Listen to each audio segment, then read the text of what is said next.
He was 5 years old. That makes me feel old. 15 years of training has led to this very moment. Here he is from Pensacola, Florida. Please welcome Matthew Bailey.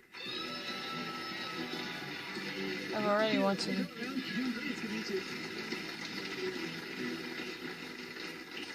I'm pretty sure I have concert t-shirts older than you. Exactly the thing that I've already wanted. I'm pretty sure I have a concert t-shirt older than you. He's, you know, what he says is, you know, he was, since he was a 5, he has been watching this show. It means, you know what, this kind of training has been there for at least 20 years. Like, this guy, you know, from Pensacola, Florida, and, yeah, that's right, I should see what's happening.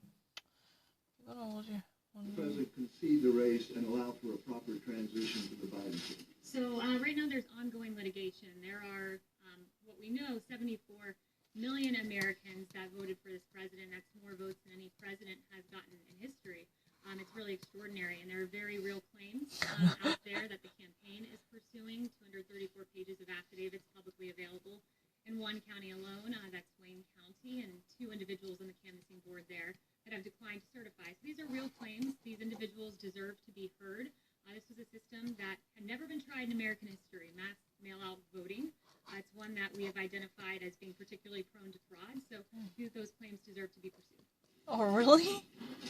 It's unbelievable. She still actually holds on to the fact that, you know what, that in a question, she actually made her response to the question saying that, is Donald Trump, you know, ready to make concession? Is there any sign that he would actually say, yes, I'm a loser? Not yet. You know, there is not really, you know, indeed, you know, she actually, you know, never actually gives a yes or a no, because she just actually said that there is an ongoing litigation. This is still happening because, you know what, 74 million Americans have voted for Donald Trump. Their ballots actually indeed matter. Their voice should be heard. So, you know, we're actually, you know, proceeding with the litigation that is going on, and it's not just a one lawsuit. The multi-layered and packed up legal pursuits from different directions are coming, especially focusing on the Wayne County in Michigan, because in the first place, this was subject to controversy, but eventually the state of Michigan, under the guidance of the State Secretary, Jocelyn Mason, and in cooperation with the State Governor, Gretchen Whitmer, the actual results were certified. The actual voting results were recognized to be validated. The Wayne County we're talking about.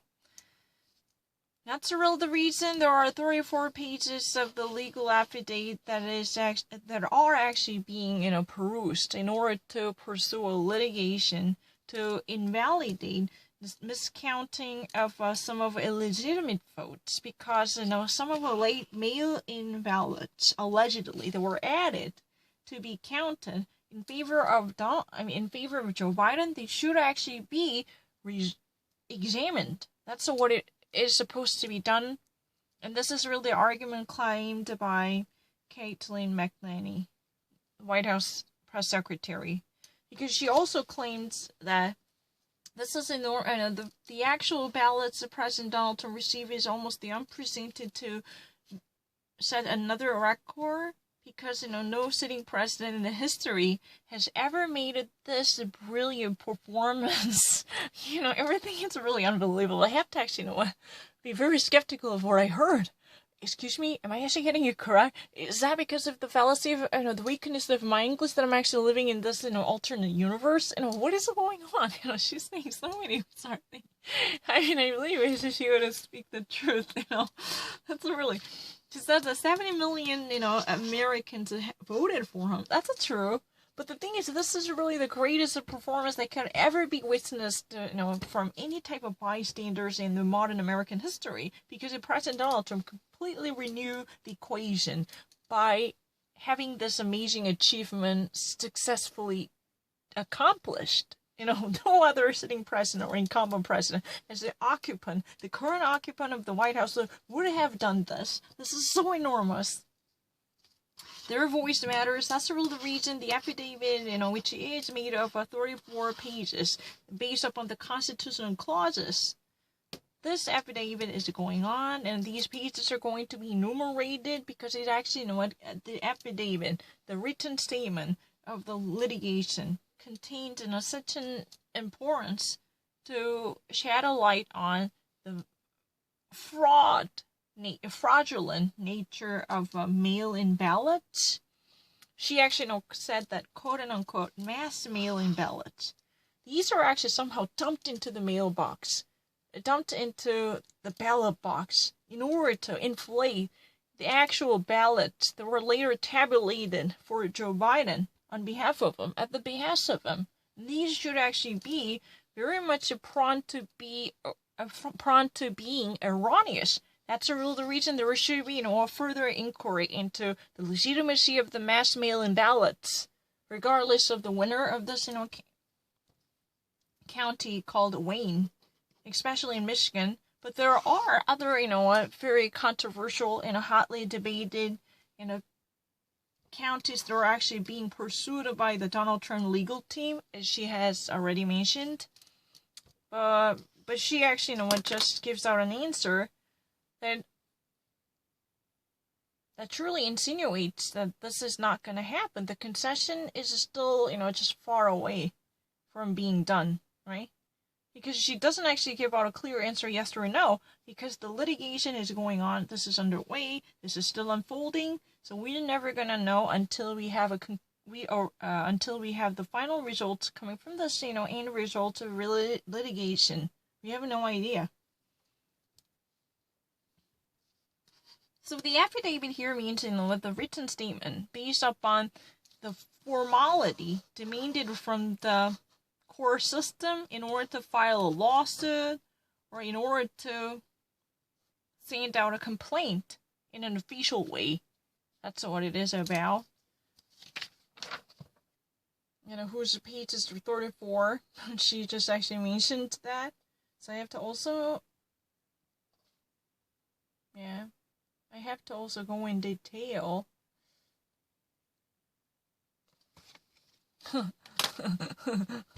That's very interesting. Has anyone from the White House spoken with GSA, with the director of GSA, about the timing of ascertaining who the next president will be, and has any pressure been applied to her? Absolutely not.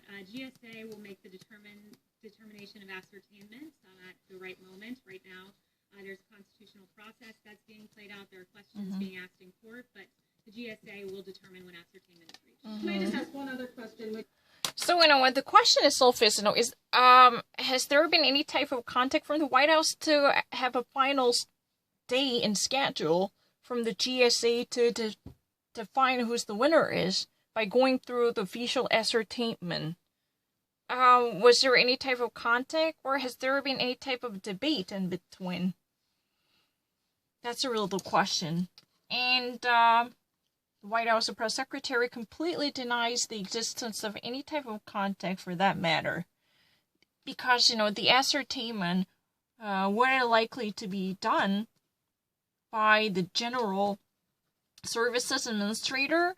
There is no reach out from the White House to influence the opinion of the GSA director, Emily Murphy. There was no contact whatsoever, and there is no ongoing procedure in order to cast her opinion into a mold. That type of influential clout has never been exercised from this White House. Nope. So what's actually going on and taking place at this moment is the constitutional procedures based upon the ideas that were actually normally defining the election law. So she refused to actually say that there was indeed any type of contact, and there is any reach out from this White House or the president or any type of advisors inside the White House who would like to give a call to the head of the GSA in order to ascertain the winner of this election. There is no scheduled timeline for that particular activity, no ascertainment in sight at this moment. Because, the White House definitely respects the sovereignty of the GSA. That's really the message that's given now. The General Services Administrator is an independent official entity entitled to ascertain the winner of the presidential election alone, though so far there is no invisible hand trying to influence the viewpoint of it by twisting the arms of the director, Emily Murphy. No.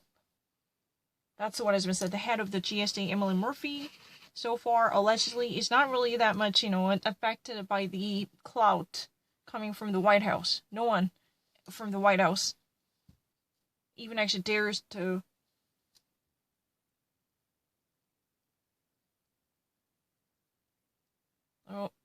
be a puppeteer who could pull strings behind the scene to change the opinions of the GSA director. Nope. You know what? The message here is very simple. She just really wants to actually, put an emphasis on the independent sovereignty of the GSA. No, you think that, she is a Donald Trump's appointee? This organization is a perfectly, self-functioning. That means there is no political influence or clout exercised by President Donald Trump or his confidants or associates to simply trying to put the war into the mouth of Emily Murphy. No, it's her decision, the head of the GSA, the chief of the GSA. When timing is ripe, she will actually make the decision. And there is so far no timeline and schedule is allegedly not, because there is the constitutional procedure that is actually going on at this moment. So we're actually open to all different choices, and the authority is looking into the case from the constitutional venues to see there is a perfect legitimacy that can be almost indisputable by all accounts. That's what it is about.